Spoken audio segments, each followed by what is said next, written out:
Chapter 3. The One They Call Dragon's Bane. Wizards are rare indeed, dark-souled folk that harness wicked powers. I'd steer clear of them if I could, but they're mighty useful in a pinch.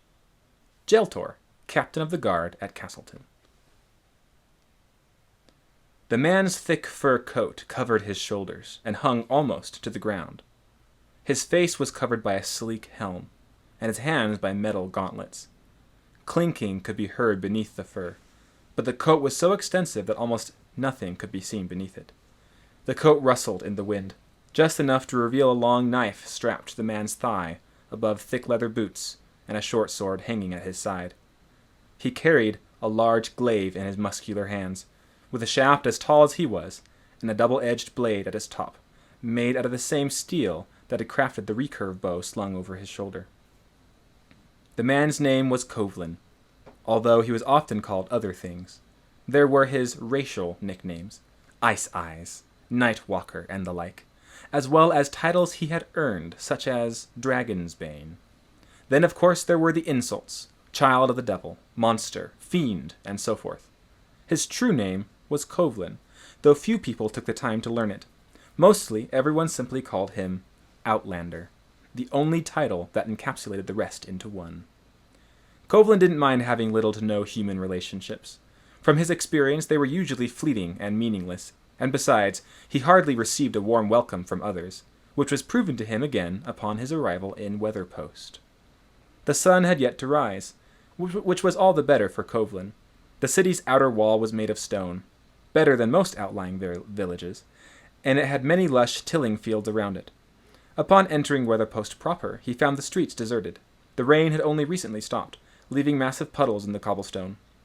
Kovlin made his way down several streets, eyes peeled for the only establishment that would be open this early. When he found the tavern, Kovlin made his way shamelessly up to the front door and shoved it open. His hopes at finding the common room empty were banished by the sight of 3 men gathered around the central table, along with the bartender. As Kovlin set foot in the tavern, with a chill wind at his back and holding his long weapon drawn, all eyes naturally turned to him. While his natural appearance was enough to make strangers wary, the fact that Kovlin was still covered in blood only made it worse. His hopes of the Sathagat's blood being washed off by the rain proved to be in vain, and he remained drenched in the black, sludge-like substance. Accompanying the morbid look came the overpowering odor, which caused the other men in the room to gag. "What in the blazes do you think you're doing, bursting in here covered in that reeking mud?" One of the men snarled. He was the biggest of the 3 and the meanest looking. Still wearing his night clothes, with a morning mug of ale in his hand, the man rose to his feet to challenge Kovlin's presence. "Get back out in the streets, you blackguard! You'll fill the whole tavern with that stench." Kovlin considered him in silence for a moment. The man's head was surprisingly small for how thick his torso and limbs were, and his thick eyebrows were now quivering in anger. "Did you hear me?" the man snapped. "Verl, calm down," the bartender called hoarsely. But he eyed Kovlin warily all the same. "But I might be agreeing with him, stranger. I don't know if I can admit you to a room looking like that." "It's not mud," Kovlin grunted, his voice muffled by his helm. He closed the door behind him to shut out the cold wind. "And it doesn't matter. I'm not staying. I just need directions." "Well, get on with it then," the man named Verl growled, and he turned back to his companions. "What can I help you with?" the bartender called, still from across the room. "I'll answer from here, if that's all right." "I need a blacksmith," Kovlin replied, "and someone that can make arrows. I recently found myself in need of more." That was an understatement. He had used every last one of his arrows on the Sathagat. "The blacksmith's not far from here, but he'll not be awake yet," the bartender replied. "I can wait," Kovlin replied. "Just tell me where to find him." As the bartender began speaking, Kovlin felt something. He knew what it was without question. The chill. It approached the tavern. Kovlin turned back to the door, his weapon ready. No chilling could have made it through Weatherpost's circle of protection. What, then, could be bringing the chill? Just at the end of the street," the bartender was finishing.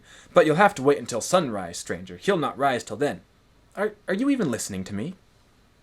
"I heard it all," Kovlin replied, keeping his eyes on the door. The chill was close and coming straight for the tavern. "Are you expecting someone?" the bartender asked nervously. "Not someone of similar smell, I hope?" Kovlin didn't reply. He waited until the door opened. A tall, thin man entered, staggering, his legs trembling. He wore a bicorn hat and a caplet, both of which were now covered in dirt. His right arm was caked in dried blood. Behind this man followed another, looking pale. He had multiple injuries and leaned heavily upon his drawn sword as if it were a walking stick.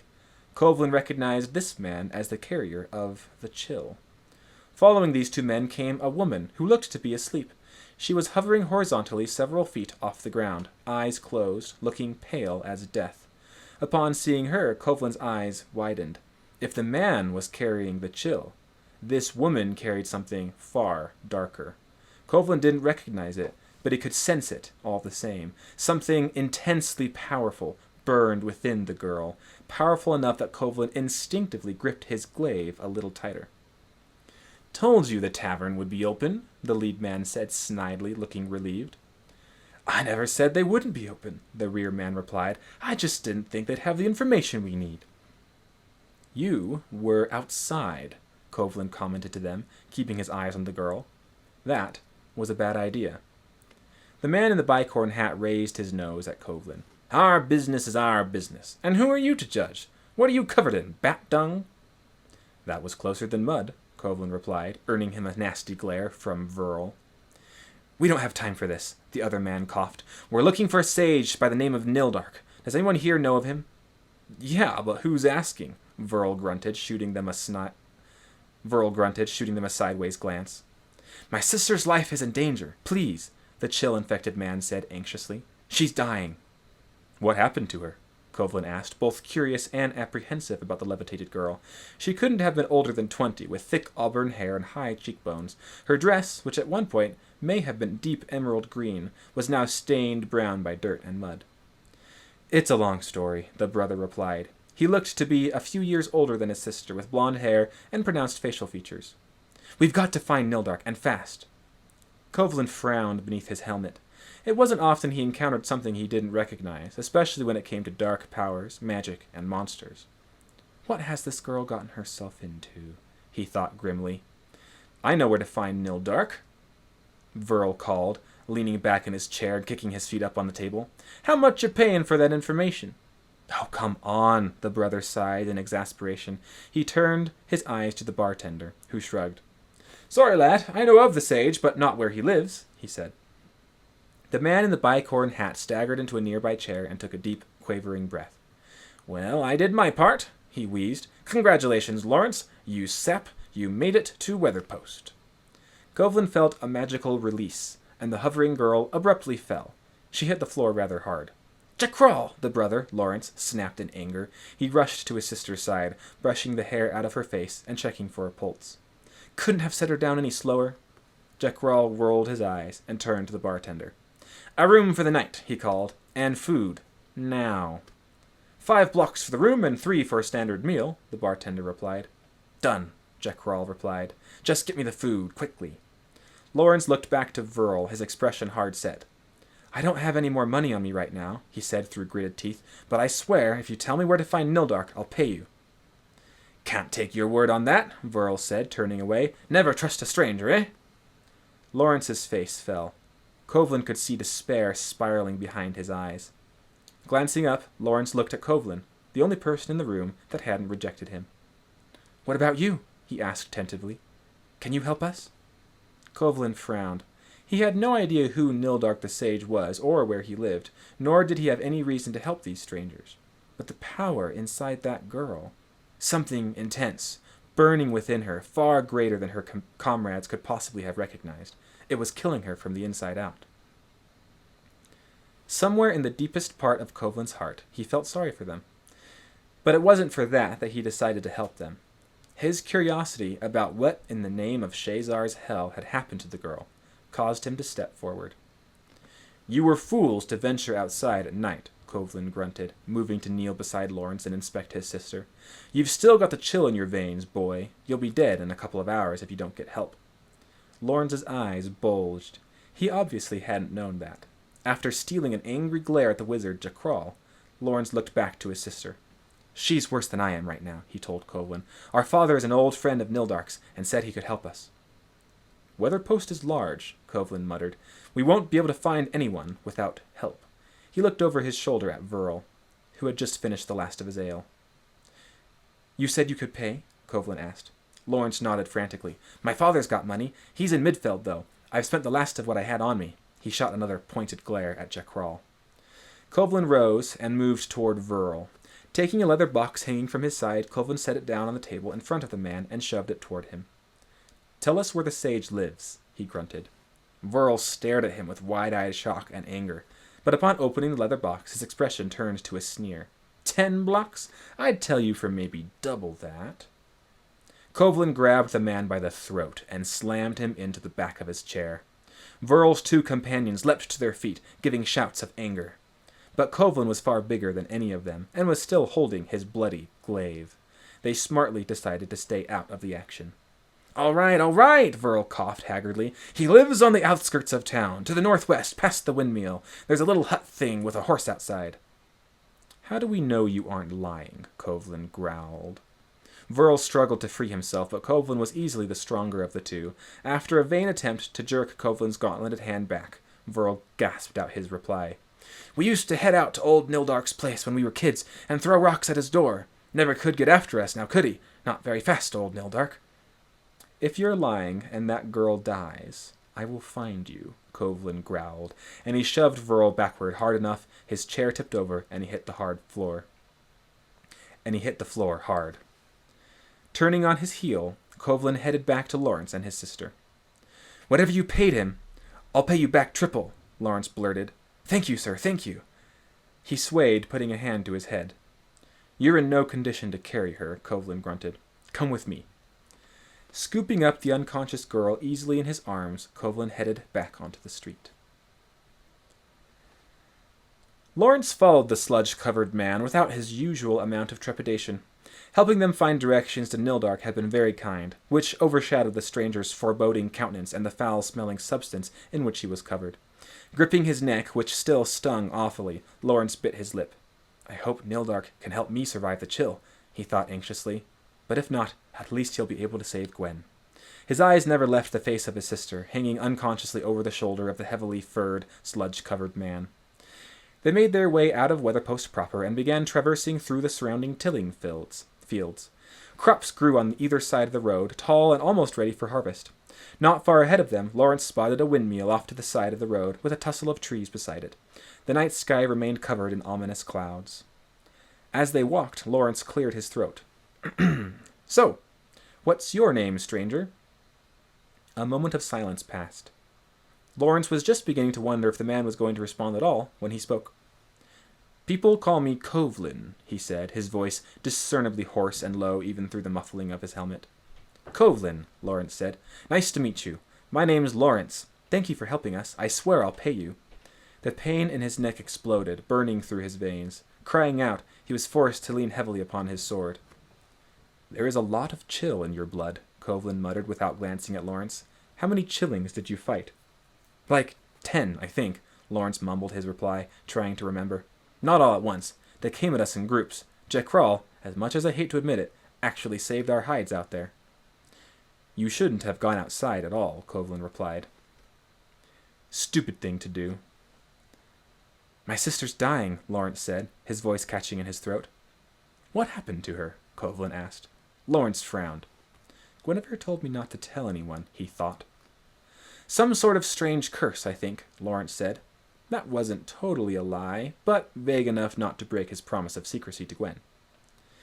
You were lucky to have found a wizard to help you, Covelin snorted. They're often very difficult to find. Fortune was on our side, Lawrence replied. He almost laughed at that thought. It was ironic, considering all the bad things that had happened to them recently.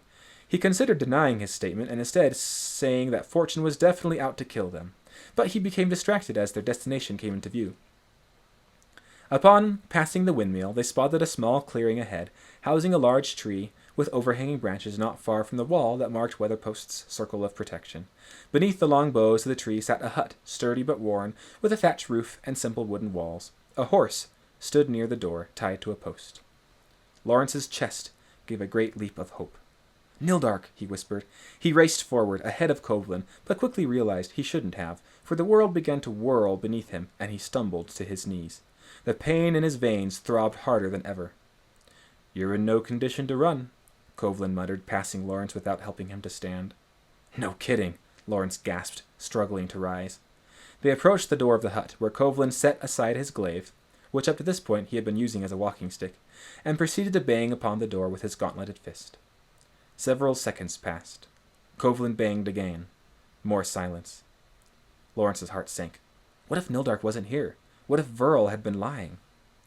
As Kovlin raised his fists to bang a third time, a weak voice called from inside. "I'm coming. Give me a moment. Not as young as I once was." They heard lethargic shuffling from inside. After what seemed like an eternity to Lawrence, the door creaked open. "What an interesting smell," Nildark commented, wrinkling his nose slightly. "That couldn't be Sathagut's blood, could it?" "In fact, it is," Kovlin grunted, sounding impressed. The man that stood before them was quite possibly the oldest man Lawrence had ever seen.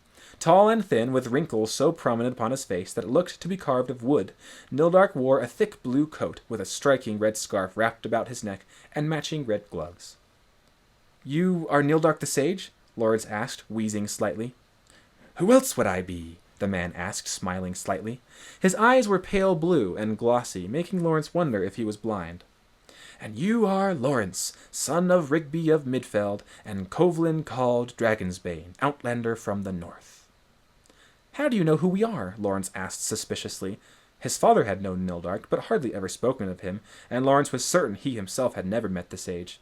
And, wait, you're an Outlander? Lawrence's apprehension of Nildark vanished into horror as he looked back at Kovlin. "I am," Kovlin replied flatly. Lawrence raised his sword. An Outlander, he thought, his mind racing. Shouldn't have taken his help. But without it, we wouldn't have found Nildark. As Lawrence wrestled with these thoughts, Nildark frowned deeply. "Gwenevere is dying," the sage said. "Please, come inside." Lawrence made sure he was the last to enter, keeping his eye warily upon Kovlin. The hut was small and very old, but tidy. Its single room held moderate furniture and a bed that looked as if it had recently been occupied. It was on this bed that Nildark gestured for Kovlin to lay Gwenevere. "You still didn't answer my question," Lawrence demanded. "How'd you know who we are?" "He's a sage," Kovlin muttered. "It's what they do." "What do you mean?" Lawrence asked suspiciously. Nildark smiled again. "No need to distrust me, young Lawrence. Sages have abilities to see and sense beyond the natural aptitudes most humans have. This is also how I know that Kovlin here means you no harm. He is simply interested in what is ailing your sister. As it happens, so am I." Nildark weakly pulled the only chair in the room to the bedside table, where he sat and examined Gwenevere. "Pretty little thing," he murmured sadly. "Tell me everything you can, Lawrence. I assume your father sent you to me." "He did," Lawrence replied, his voice tightening. "He sends his regards." "He sent the two of you alone?" Nildark asked. Lawrence bit his lip angrily. "Yes." "Not much has changed, then," Nildark said with a slow nod. "And your sister? What happened?" "Don't you already know?" Lawrence asked. "I mean, you're a sage, right?" Nildark gave him a grandfatherly smile. "We don't know everything, Lawrence. We can sense many things beyond normality, but often what we perceive is arbitrary. All I can feel about Gwenevere is that she has an intense amount of dark energy and powerful magic condensed within her body. But how it got there, I have no idea. Could you enlighten me?" Lawrence glanced nervously sideways at Kovlin. "All right," he murmured. "She's been poisoned. It's Valoith." Nildark's eyes widened.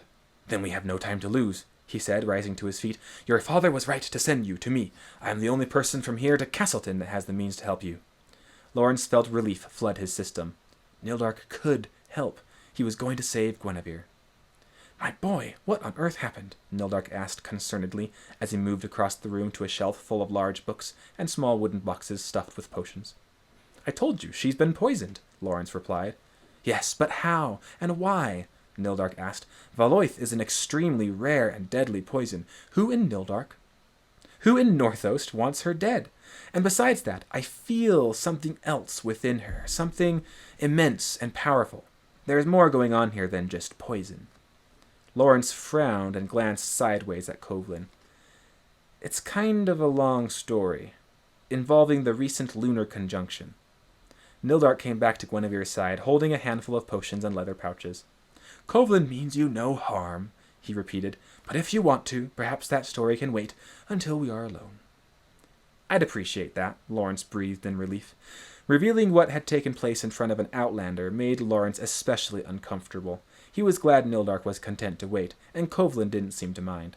Of course, the Outlander's expression was completely hidden by his helmet. Can you help her? Lawrence asked urgently, his gaze returning to Gwenevere. I believe I can, Nildark murmured. You are in need of help as well, unless my senses fail me. You've got rather a lot of the chill running through your veins, young Master Lawrence. As if saying it out loud made it more of a reality, Lawrence's pain spiked again. He staggered into a wall and slipped to the floor. Inhaling was becoming more and more difficult. His hands, slippery with sweat, lost grip on his sword, and it clattered to the floor beside him. Ignoring it, Lawrence wiped his face, feeling clammy and hot, yet bitterly cold at the same time. Can you help me? He gasped. Yes, Nildark said, and then he paused, frowning. What? Lawrence asked. We are about to have some unwelcome visitors, Nildark said.